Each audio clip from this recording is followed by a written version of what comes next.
All right. So bell ringer. What was the importance of the Battle of the Bulge? Describe the Battle of Berlin and its importance. Did the U.S. invade Berlin? How about describe the significance?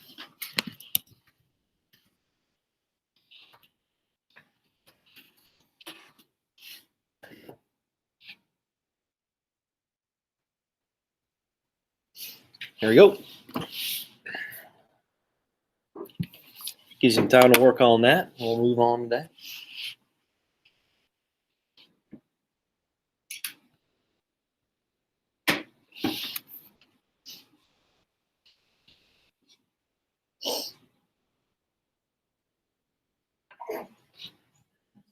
Bless you.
All right. So what was the importance of the Battle of the Bulge? Let's start there. What was the Battle of the Bulge? Why was it called it? And where did it happen? Who was involved with it? What do we have? What do we got? What do we got for the Battle of the Bulge? Gil, what do you have, buddy? Battle of the Bulge was Germany trying to hold the Western Allies from reinforcing the Soviets. Okay. All right. So at this point, we know it's a three-front war, right? Germany's battling the Soviet Union in the east. Okay, the Allied powers, Great Britain, America, in the Western Front, and then you can say the Southern Front too in Italy, right? And the Battle of the Bulge was Germany's what? What did Germany do in this battle? Chris, go ahead. They sent troops, and then while they wanted to push them back, they used blitzkrieg attacks to push them further up Europe. West of Europe. All right, yeah. So it was like their last counteroffensive, right? It was their last offensive in this war, and their last effort to try to create a stalemate on the Western Front. Okay, they actually took troops, soldiers, supplies, right? Armaments, armored vehicles from the Eastern Front that was battling the Soviet Union to the Western Front to attack Great Britain and America, hoping that they could maybe create a stalemate, try to split the Western Front. And if they could do that, and if they could create a stalemate, maybe they could come to terms for an armistice and end the war on the Western Front, and hoping that they could maybe capitalize on using those resources, troops, okay, and armored vehicles, you name it, the leftovers that they had, to try to fight off the Soviet Union to the east. Okay, that was their goal. That was their plan. And why do they call it the Battle of the Bulge? Why do they call it that? Pretty self-explanatory, really. Cody, what do you think? Yeah, on the map, right? When you look down on the map, when you look at the offensive Germany had, okay, they're aiming for that Ardennes forest in Belgium. Okay, well, that's kind of where the battle was done. And they're trying to push, right, the Western Front back. And they were successful at it for a short period of time. Okay, they actually pushed the Allied powers back in the Western Front.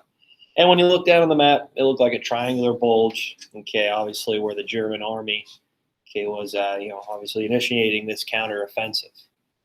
All right, so describe the battle. What happened? What happened? So, was it good weather conditions? Kale? It was very cloudy. Yeah, it was cloudy, right? There's a lot of snow on the ground, around 8 inches, 9 inches of snow. It was really cold, obviously 15 degrees, 20 degrees, and it lasted for about a month, right? And for several weeks, the snow really compacted the Allied power, stopped their advancement, and immobilized, right, their air force.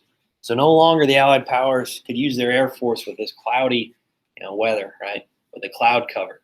So this helped the German army try to establish this counteroffensive, because no longer do they have to worry about the Allied powers constantly bombing them.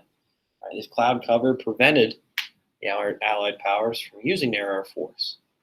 So Germany used everything they got. Okay, these new advanced tanks that they had, these Tiger tanks, okay, which was really supreme on the battlefield. Okay, they were really, really advanced for the time. But they're limited to fuel, right? They're limited to fuel to keep them going. If you don't have any resources of fuel on the battlefield for these new advanced tanks, then they're going to just shut down on the battlefield. And that's what happened. Okay, so it was a little, too late, I guess you could say. And eventually, once the clouds kind of moved out, right, and once the weather moved past, then the Allied powers could bomb that German offensive and cause a stalemate and push them back even more. Okay, so yeah, it was successful at first for the German army with this counteroffensive, but eventually, once the weather dissipated, this allowed the Allied powers to use their air force and push the German army back. Okay, who was one of the famous generals we talked about a lot with North Africa from America that was involved with the Battle of Bulge? What was his name? You guys remember? Haley Claire? What's that? No, he was a German general. What about America? His nickname was Old Blood and Guts. Do you remember?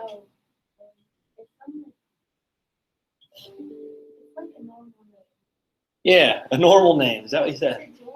Yeah, George P. Yep, Patton. Okay, there you go. I'll give it to you. George Patton. Yeah, George Patton. So he came in with his tank division, pushed the German army back, and that'll be it for their offensives, right? They're going to be on the defense for the remainder of the war, which will end about a year from then, okay? So right around 1945, that war will end. Okay. Well, actually, a little bit less than that now. Yeah, a little bit less than a year. About like 3 or 4 months, and then we'll end. All right, good. So that's the Western Front. Now we're going to move to the Eastern Front here. What was the Battle of Berlin? What was its significance? What was it? Chris, go ahead. U.S. and Britain did some troops. Yeah, United States and Great Britain, they stopped right at the doorstep, right? They said, you know what? We're not going to risk any more of our soldiers' lives. America's still fighting this war in the Pacific, right? So they didn't want to try to invade the city because that would cost a lot. There'd be a lot of casualties, a lot of loss of resources and supplies, and they stopped there. Many people argue that the United States and Great Britain should continue on to Berlin. Why? I know we're looking to the future here, the crystal ball, but why did many people say, and historians say, that the United States may have, should have, took a little bit more advantage in taking Berlin? Alyssa? Yeah, what probably maybe alleviated some more, some tensions there in Eastern Europe, especially with Berlin. Okay, we're going to talk about the Berlin Wall. Okay, a lot of these issues that are going to arise in Berlin and Eastern Germany with the Cold War. Yeah, so Cold War tensions between the Soviet Union and the United States. So, and also, Great Britain and America thought, well, the Soviets, they really took a pounding throughout this whole war. They lost about 26 million civilians and troops. So it's really up for them to gain, gain some sort of revenge on Germany. Okay, and we talked about it yesterday in other terms that they talk about the Battle of Berlin, the rape of Berlin, because that's literally what happened, right? Many of these Soviet soldiers went in and massacred everybody, killed women, children, like I mentioned before, raped women as well as they were taking the city. All right, so total war. All right, so Hitler comes in and he says, "Hey, women, children, obviously fighting, try to defend Germany as long as possible." He was in his bunker. He commits suicide, right? April 30th, and the war ends May 7th. Okay, and that picture I showed yesterday with the Reichstag, okay, the Soviet Union soldier holding the flag over the capital in Germany, in Berlin. Like I mentioned before, that picture was really significant and impactful because in 1935 they held the Olympic Games there. At one point, Berlin was probably the most beautiful city in the world. And now, just 10 years later, right, at the end of the war, it was in destruction. Okay, all the buildings were destroyed. The capital was toppled. And the Soviets, their arch enemy, took it over. All right, is there any questions on that? So that's the ending of the war in Europe. Okay, so that doesn't mean the United States is done fighting here. We got to try to fight off the Japanese in the Pacific Theater, which we're going to talk a little bit more about today. All right, moving on here. Bell ringer is done. I will grade those tomorrow for you. Terms for today, just 3. Next week, I'm planning on an exam, so just to let you know, it's going to really just be about the stuff we covered through this chapter. I know there's a lot. World War II is a big, big topic, big chapter. So we got Navajo Code Talkers, Battle of Iwo Jima, Battle of Okinawa. There we go.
Another minute to finish up here. We'll move on.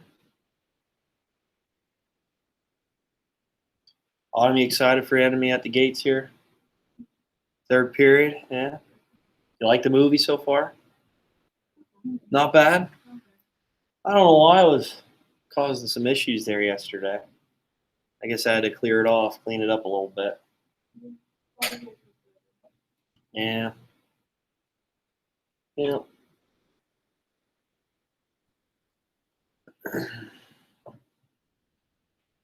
Did you go to a camp up there at Susquehanna, Cody?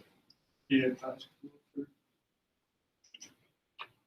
I want to say going into my freshman year. Nice. Sure. It's a nice campus. You like it up there? Yeah, it's very nice. That's cool. Yeah, that was when Connor Reed, Colton Gessner, Aaron Troutman, all of them were stuff. Oh, yeah. Nice.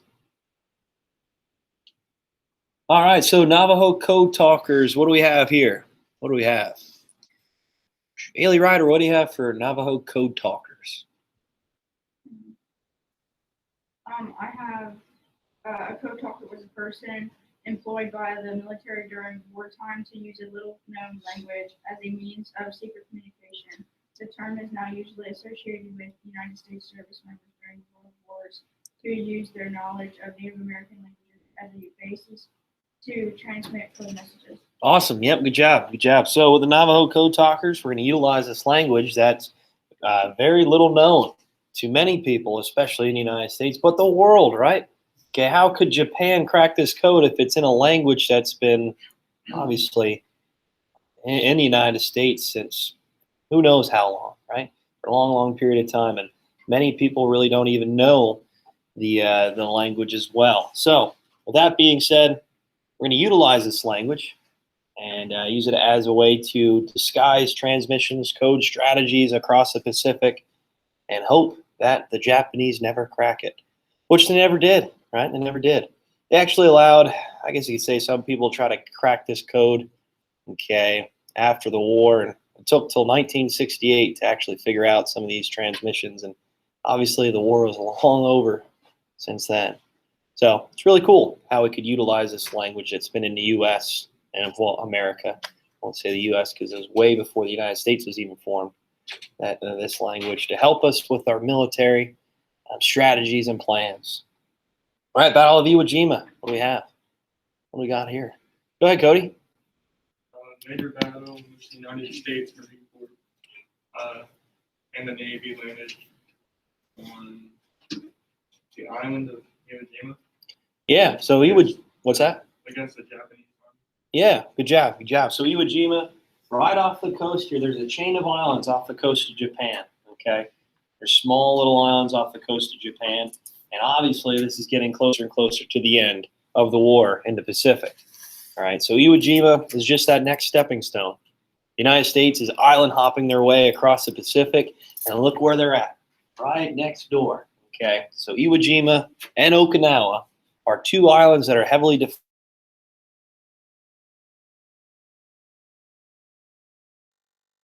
So the United States, if they can capture these two islands, then this is really going to be the beginning of the end for obviously Japan.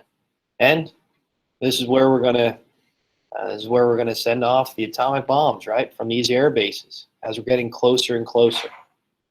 And many other types of bombing runs over many key cities like Tokyo, right, like Hiroshima, Nagasaki. All right. So we're getting closer and closer to Japan. These two battles, very impactful, very significant, because we were moving closer and closer and trying to end this war with this island hopping technique. I think I already had island hopping as a term, right? Yeah. Okay, good. Good. All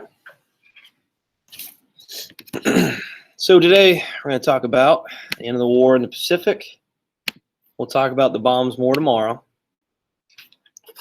And obviously Navajo code talkers.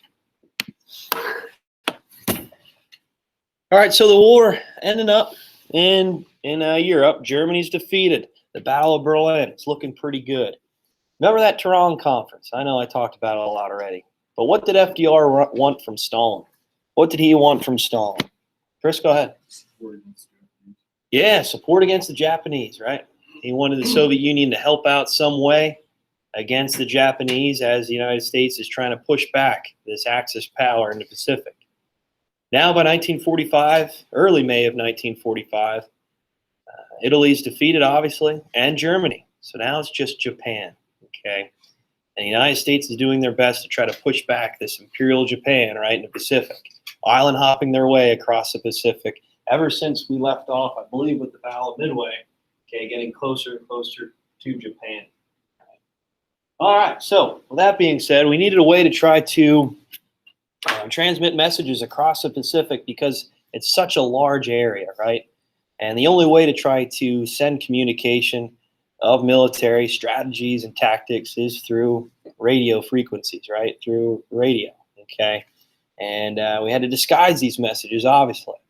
And we decided, well, the best way to do this, the best way to try to disguise these codes is try to use a language that really no one knows, right? And that's where the United States comes up with the idea to use the Navajo language, this Native American language that's been around for, you can almost say, thousands of years, right? And very little people know this language. That's one thing with the United States, is that we have so much diversity, right? We have so much different types of, so many different cultures, ethnicities, languages that are spoken, and we're going to utilize this to our advantage. And Navajo code talking is one in particular that really helped us win this war. Okay. So like I mentioned with the Battle of Midway, we intercepted messages from Japan. Okay, we actually sent out some bait for them to try to pick up on, which allowed us to win that battle and turn the tide in the Pacific. Now we needed to come up with a plan to make sure we can hide and disguise our codes and our military strategies and plans across the Pacific, and Navajo Code Talkers was our way of doing that.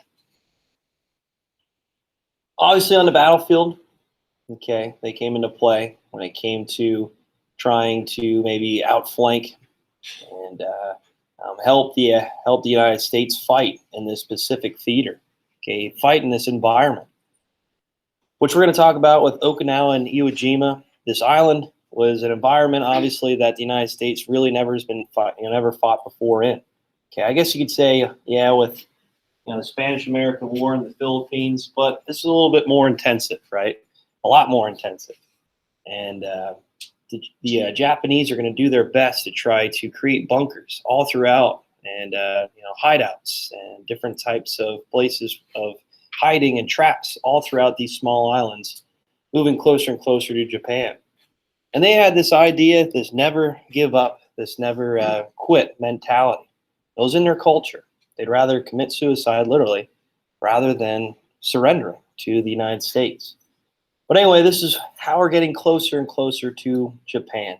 This is our plan of attack, the island hopping technique. The United States is moving and pushing the Japanese back closer and closer to their own border. Obviously, the Philippines.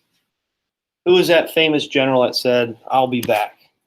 Who was he? The United States. He was really the supreme commander in the Pacific theater. Wore the sunglasses, had the cornstalk pipe. You guys remember? He held the Philippines. He was pushed out in 1941. Before he left, he said, "I'll be back." So I called him the Terminator. Anybody? Crickets? Cody, do you know? Arnold, is it? Huh? Arnold, is it? Schwarzenegger, huh? Macarthur, right? Yeah, Douglas MacArthur, General MacArthur. Okay. Boss man. Well, that's why I call him the Terminator, because he has these sunglasses on usually whenever you see pictures of him. And before he left the Philippines, when Japan pushed him out, he said, "I'll be back." Well, he came back, right? As the United States is pushing the Japanese forces back, they obviously capture the Philippines. And obviously Iwo Jima, Okinawa, these two islands at the top here, you can see they're really close to Japan. This will allow the United States to constantly bombard Japan and try to force them to submit. And we can use these islands as air bases to target many major cities like Hiroshima and Nagasaki and Tokyo, right? What's up, Cody? Was Korea there? Korea? Was that established? It was taken over by Japan. Yeah, Japan controlled it. After the war, we'll talk about it. The Soviet Union's actually moving through Manchuria into northern Korea. So that's how we see the Korean War after World War II, because the Soviets pushed all the way up until North Korea, which allowed it to be communist, right? That's going to be one of the tensions, one of the issues that we're going to see. And this pushed the United States, maybe one of the reasons, to use these atomic weapons, right? So if the Soviet Union would have attacked and got onto mainland Japan, we would have had that same issue in Korea, in Vietnam, in Eastern Germany, right? So we want to try to stop that spread, which maybe was another reason why we use these atomic weapons. All right, so real quick, finishing the job in the Pacific. Like I said, the United States is trying their best to island hop their way closer and closer to Japan, and we know that the Japanese are never going to give up, okay? Even though that they were obviously lower in numbers, they didn't have the advancements in weaponry that the United States had, especially towards the ending of the war. They were never going to give up. They were never going to stop fighting. There's actually a really interesting story of a Japanese soldier, I believe it was at Okinawa, who believed he was still in combat, still in war, that World War II was still happening all the way up until the 1970s. Do you believe that? So 1945 is when the war ended. All the way up until the 1970s, he thought this war was still going on. It's unbelievable, right? So he would actually attack many of the villagers in the town, and they're like, what is going on? This guy is just unbelievable. And they didn't really understand it. They called him like the crazy man. But really, in all reality, he was just that sworn into the Japanese culture. He believed in that much, and to never give up, and never surrender. And he thought this war was still going on all the way in the 70s. Eventually, they stopped him, right? Eventually, they kind of pushed him in the corner and said, hey, this war's been over for a long time. They actually had to bring his commanding officer to persuade him in order him to stop attacking villagers in obviously the island that he was at.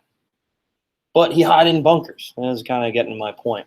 These bunkers were built out throughout all the Iwo Jima and Okinawa, okay, inside of the island itself, and they had vast tunnels, okay, vast tunnel systems and bunkers and defenses that really the United States didn't have any preparation for. So the U.S. decided, well, we're going to use the artillery on naval ships and airplanes, right, to bomb this bunker, bomb this island, really until it's left to rubble, left to destruction, and then invade it. That's what the U.S. did. Okay, like I mentioned, many of these Japanese soldiers would never give up, and that's why there really wasn't any prisoners of war. That's why there was never really any surrender, right? There's really never any type of, like I mentioned, prisoners during these two battles, because they literally fought to the death. And this was almost like an example for the United States, because such harsh fighting on Iwo Jima and Okinawa.